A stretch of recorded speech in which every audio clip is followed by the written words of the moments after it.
What's up, everyone? This is Tools from Next Level CCG coming at you today with a Magic the Gathering modern format deck tech.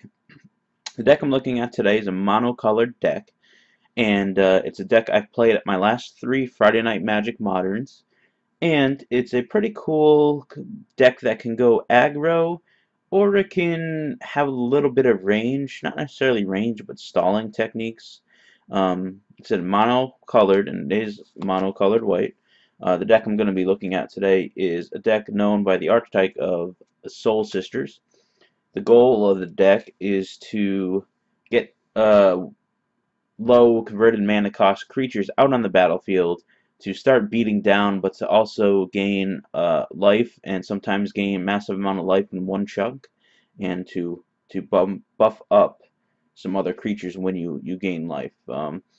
Not necessarily a tier 1 modern deck anymore, probably a tier, I'm going to put it like tier 2.5 right now, maybe even 2. Definitely very good for an FNM, but my 3 FNMs I played, I went 2-2, 2-2, and then last night I went 3-0-1. And it's a deck that's very matchup dependent, and it loses against board wipe pretty easily. However, I am looking to add a couple other things into both the sideboard and main board to kind of help fight off things such as like Anger of the Gods or Pyroclasms, etc. So let's go through every piece of the deck here. The first portion of the deck is going to be the 8 cards known as the Soul Sisters. So the first one up we have is the 1 white drop Soul Warden. It's whenever any other creature comes into play, you gain 1 life. And there is 4 of those in the deck. And it's a 1/1 for 1 white mana cost. And the sister to that is the also 1 white mana cost Soul's Attendant. Whenever another creature enters the battlefield, you may gain 1 life, and it's a 1/1 for 1 white. Both of these cards are pretty much exactly the same, and they serve the same function. So these are 8 1-drops that you want to get out as soon as possible because they allow you to gain massive life per turn. So not only when your creature enters the battlefield, but when opponent's creatures enter the battlefield as well, you also gain a life. So gaining life is the main goal of this deck, and the secondary goal is to start beating down with these two. Once they have a clear path, do not attack in and do not chump block with them. You need these sisters to kind of fuel your deck and keep you in it and keep you competitive. So there's 8 1-drops there that essentially function the same thing. Another 1-drop is the card called Martyr of Sands, and it's a 1-drop white, and it's a 1/1. If you pay 1, you may reveal X white cards from your hand. Sacrifice Martyr of Sands, you gain 3 times X life. So what this card is good for is for gaining massive life at the start of the game. You can potentially drop it on turn 2. If you have two land drops, you can play one of the Soul Sisters on turn 1. Turn 2, you can play the Martyr of Sands, and you can sacrifice it right away. So at that point, you probably have about 4 white cards left in your hand, hopefully. And you can reveal all those cards, and you will gain 12 life from that. And one of the goals and one of the win conditions of this deck is trying to get 30 life or higher to fuel one of the cards. So Martyr of Sands is a great card to gain massive life at once. The only problem with it is that if you get it on turn 1, and you're very susceptible to removal because you won't have the ability to pay. So I try to save it for turn 2 if possible. I know one time last night it did bite me where I played it on turn 1. So this is a card you want to get down on turn 2 and try to gain as much life as you can. Most versions run a 3 of it. I think that's right. I have the 4th one in here because I'm not sure what else to put in the deck right now. I do have some ideas on cards, so I would run 3 off, honestly. I do have 4, and that's what I played with last night. But I would run 3 off of Martyr of Sands, another good efficient 1-drop. And if you don't have cards in your hand and you kind of want to just use it, you can use it as a beater and start getting in for more damage. So those are our 1-drops. Actually, we have one more 1-drop. And this is the card where I mentioned that the goal is to try to get to 30 life as soon as possible. This card right here, Serra Ascendant, which was the most expensive piece to this deck as well, running about $17 a piece, is a 1/1 for 1, just like the other cards, and it does have lifelink, so every time it attacks or blocks or whatever, you can gain 1 life. But the real catch here is as long as you have 30 or more life, Serra Ascendant gets +5/+5 and has flying. So technically, if you get Martyr of Sands on turn 2, on turn 3 you can have a 6/6 flyer in the air and with lifelink, which will pretty much end most games. So technically with this deck, you can actually win pretty quick, you know, by turn 5 if you get the right draw. This is a 4 of course. It's a really good chump blocker too against certain matchups where you need to gain life to stay alive, such as like Burn or Zoo, stuff like that. Definitely ran into last night against Suicide Zoo where I just kept using my Ascendants over and over as chump blockers just to gain that extra life and to allow other creatures to attack in. 4 off, of course, and like I said, most expensive card in the deck. It's going to run you about $17 or so. I think I got these each for about 14. I know I do look for deals and stuff, so that's a 4 of as well. One of the main win conditions of the deck for sure, and a card you want to try to get out as soon as possible and protect it at all costs, especially if you're going to reach that 30 life. Now on to a couple of the 2-drops. This is a deck that also has a lot of synergistic cards, and this card works with the life game very well. It is Ajani Pridemate, which is a 1 colorless and 1 white. It's a 2/2 creature, but whenever you gain life, you may put a +1/+1 counter on Ajani's Pridemate. And this triggers as it enters the battlefield. So if you have 2 of these out, and then you play a Pridemate, you'll gain 2 life from it, and each has a separate trigger. So you'll add 2 +1 counters instantly, and your Ajani's Pridemate is now a 4/4 as it enters the battlefield instantly. Really important because a lot of removal in this format is gets rid of creatures with toughness of 3.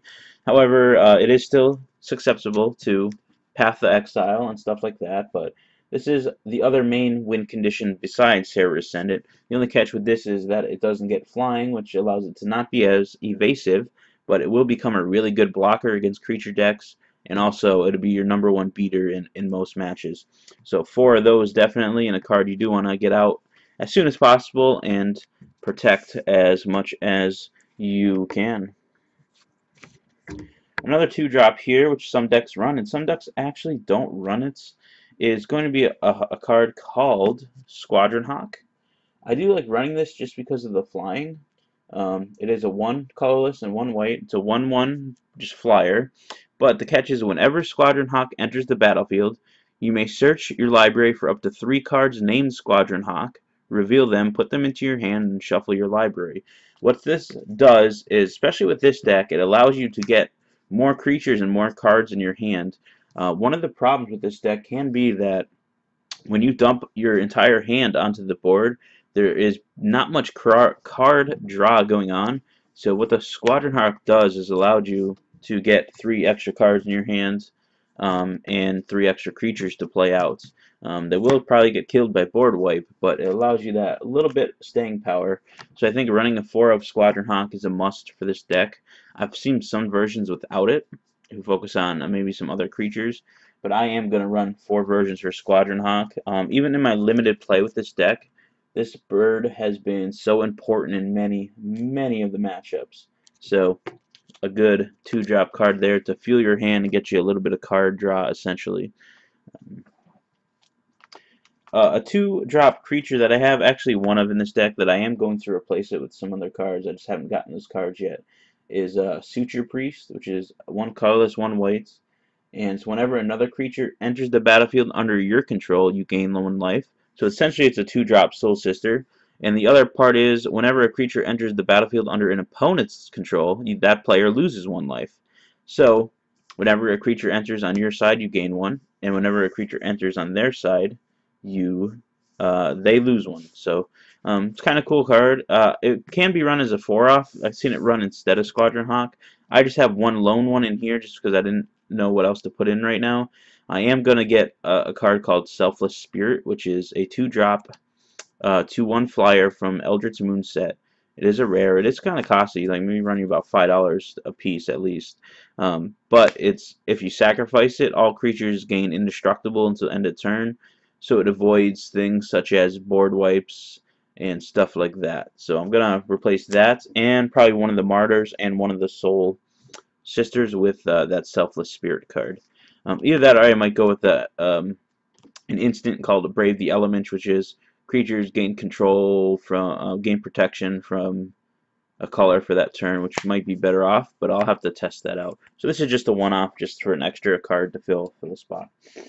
Another card that kind of is beneficial, especially in the mid to late game, is a card called Ranger of Eos, which is a 3-drop, 3 colorless, 1 white, sorry.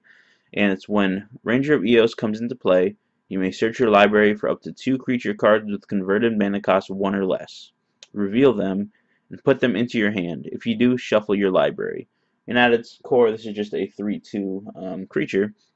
However, it allows you to get a Soul Warden, a Soul Attendant, a Martyr of Sands, or Serra Ascendant. So you can have your choice of those creatures. If you have over 30 life, if you can pull 2 of these out, and you can essentially play them next turn or play them same turn, you have 2 6/6 flyers with lifelink on the battlefield, it's going to be really hard to lose that game. So this guy is a 3 of, which is, I think, the perfect amount, because it is a 4 cost, and the rest of our deck is low cost. But this is, again, a card that gives you some late game fuel to keep going and to get creatures out and all that. So if you get board wipes, you have no creatures left, and you have 2 cards in hand, you can play this guy and you can get 2 1-drop creatures back and resume attacking. So as a 3-off, a very good card. This is also one of the more expensive cards in the deck, probably running around $8 or so. So yeah, that with Serra Ascendant, the 2 most expensive cards. Again, it's necessary to keep your hand filled, to keep creatures out and keep a threat always present. So in any white deck, you have to play these as a 4 of. This is Path to Exile, of course. It's a 1-drop white. Exile target creature. Its controller may search his or her library for a basic land card, put that card onto the battlefield tapped, and shuffle his or her library. This card is the best removal in the format, basically, and it will hit almost any creature besides the ones that have hexproof. This is a 4 of course. It's good to get some creatures off the board. Creatures like Death Shadow, who can be really big threats and do a lot of damage per turn. Good to get them off. Any kind of beat down creature, Wild Cattle, Goblin Guides. You want to remove those, and that's what those are in there for. Tarmogoyf, stuff like that. Another 4 of is a sorcery card for 3 whites mana, and it is Spectral Procession. And basically put 3 1/1 white spirit creature tokens with flying onto the battlefield. So if you have 2 of these Soul Sisters out and you play this, there's a life gain of 6 instantly. So it adds to your creature count and adds to your beaters, but it also can help you gain massive life. So Spectral Possession is a 4-off in this deck. A very good card, a very good token generator to get more creatures, gain life, and get threats out. And the last non-creature card in this deck is a 4 of as well, and it is Honor the Pure. Pretty self-explanatory. 1-drop and a white. White creatures you control get +1/+1. It allows all these 1/1s here to turn into 2/2s. So you got 2/2 flyers, 2/2 flyers, 2/2 sisters. This is how you get the damage through in a lot of matches, is by playing the 4 Honor the Pures. The low cost is good. Definitely one of the cards that fuels the decks and allows you to really beat down on opponents, and it's necessary for this deck for sure. Alright, lands, 20 lands in total, 4 special lands. You got 2 Windbrisk Heights, which is the tap land. It comes into play tapped, and what it does is allows you to look at the top 4 cards of your library, and you can hide away one of them underneath Windbrisk Heights. And whenever you attack with 3 or more creatures, that turn you can play the card that is hidden away underneath it for not paying its mana cost, but just paying the 1 and tapping this land. So if you hide away a Procession under Windbrisk Heights and you have mana open, you can attack with your 3 creatures. You can tap this, pay 1 mana, and then you can pay this instantly, and you can get, you know, good cards in more life gain, more creatures. You generally want to put away the best card you find out of the 4, hide away, just because it allows you to pay, and you can put like a Ranger of Eos and not have to pay its mana cost. So keep that in mind. So I run 2 of. Some decks run 4. I think 2 is okay. I actually took 2 out to run 2 Ghost Quarters because in matchups like Tron, this deck is really bad. Ghost Quarter is basically you can tap, you can add 1 colorless, or you can sacrifice it and basically destroy target land. So good against like Tron decks and any decks that needs to get lands destroyed. Creature lands such as Celestial Colonnades or Mutavaults and Merfolk. I know I destroyed a couple of those last night. Takes out Eldrazi Temples, etc. I would like to play more of these, but you really need the white mana because of our creatures and all that. So 2 of is fine. 4 is a little too much. I have seen them played with 4. 2 in the sideboard is a good choice as well. You could always do that. So there's the 4 special lands.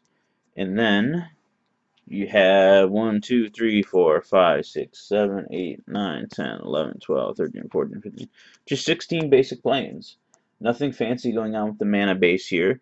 This is a cheaper deck to get into because you don't have the fetch lands and you don't have the shock lands and all that. So mono-colored is a good way to go in the modern format for cheap decks. And this deck is really competitive for how cheap it is. In total, I mean, between the cost of all the cards, you're paying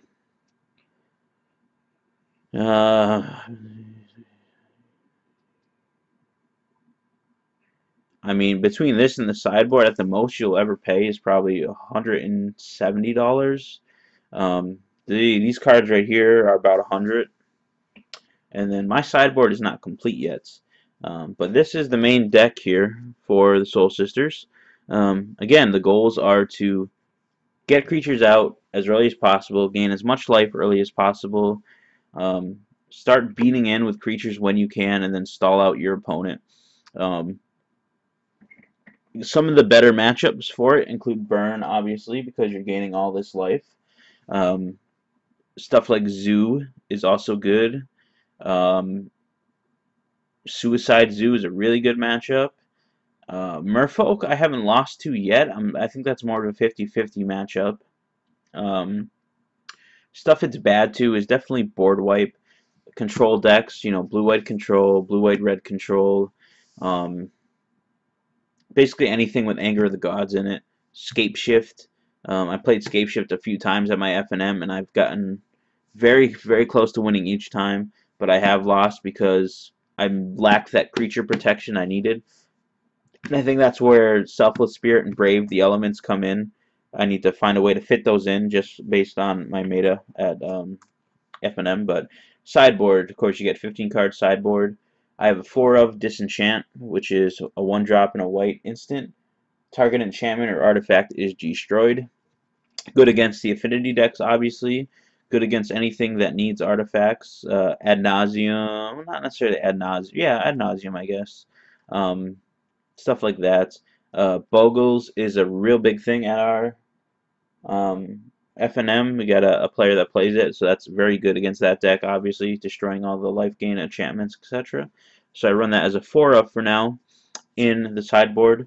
I can replace them essentially with 2 cards that I do not have yet, including Stony Silence, which is the #1 best artifact card. Basically a 2-drop. Activated abilities of artifacts cannot be activated. Or Sundering Growth, which is a 2-cost instant. You can destroy an enchantment or artifact, but then you can also get a token. So basically, you can get another creature to fuel, and you can gain more life, etc. So that's a 4-up for now. Another important 4-drop that I've used a lot and put in a lot of matchups is Celestial Purge. 1-drop and a white. Remove target black or red permanent from the game. Hits enchantments, hits creatures, hits a lot of creatures in like Zoo, Burn, stuff like that. Really good card against any red or black deck, even, you know, Jund and stuff. It removes planeswalkers as well, Liliana, Chandra, all that. Really good card. I have a 2 of a Mana Tithe because I don't have some of the other sideboard cards I need. Just a 1-drop white, counter target spell unless its controller pays 1. Really poor mana leak. It has been okay for me in matchups like Fogels where they're tapping out, and Burn where they're tapping out every time. So it's just kind of there. I would replace it with, Stony Silence or something like that. Sundering Growth, as I mentioned. Maybe some other white cards. Wrath of God is something I've looked into. It kind of destroys your creatures, but if you get hit with like an Anger of the Gods anyways or something, sometimes you need to get rid of creatures and you have to sacrifice your guys to to win sometimes. So I think running a 1 of or 2 of Wrath of God is also correct. 3 Relic of Progenitus. It's a 1-drop artifact. Tap it, you can remove card from target player or graveyard. If you pay 1, you exile all cards from all graveyards. Drug. 3 of. I would replace this with 2 copies of Rest in Peace. We don't need our graveyard at all, and Rest in Peace is the best, like one of the best white sideboard cards. Shuts down a lot of decks, like the Gristle brand deck, and also Dredge and stuff like that. So this is in here for now as a replacement for that until I get my copies of Rest in Peace. And the last 2 cards are Kataki's War Wage, 1 drop and a white. All artifacts have at the beginning of your upkeep sacrifice this artifact unless you pay 1. So really good against affinity and stuff that needs artifacts and mana. Again, we already have a good amount of artifact hate in here, but this is just something to throw in while, again, I'm waiting some other cards, Stony Silence, etc. So this is kind of a very weaker Stony Silence, but the good part is it's also a 2/1 creature, and you can get in damage with it. Doesn't have flying, but still it's a 2/1. So overall, this is the Soul Sisters deck I've been playing on FNM. Have a few very minor changes to make to it, especially in the sideboard. But for the most part, it is pretty complete. And again, get all your creatures out as soon as you can. Gain massive life as soon as you can with either the Martyr or your Sisters. Swing in with the Soul's Attendant for 6/6 in the air with lifelink. Boost up your Pridemate to get really big. Use Ranger of Eos and Squadron Hawks to keep your hand fueled with cards and beaters. Play tokens that are flyers. Buff up your creatures, and with a little bit of removal. So if this deck interests you, feel free to comment, like, subscribe, all that, and I can give you some more tips on it or give you some advice, help you build it, etc. I'm very willing to do that. And I'm going to be doing some MTGO gameplay with this deck as well as soon as I can get everything established, but this will be the first kind of major video on my channel, so thank you for watching, and I do appreciate it. Peace out.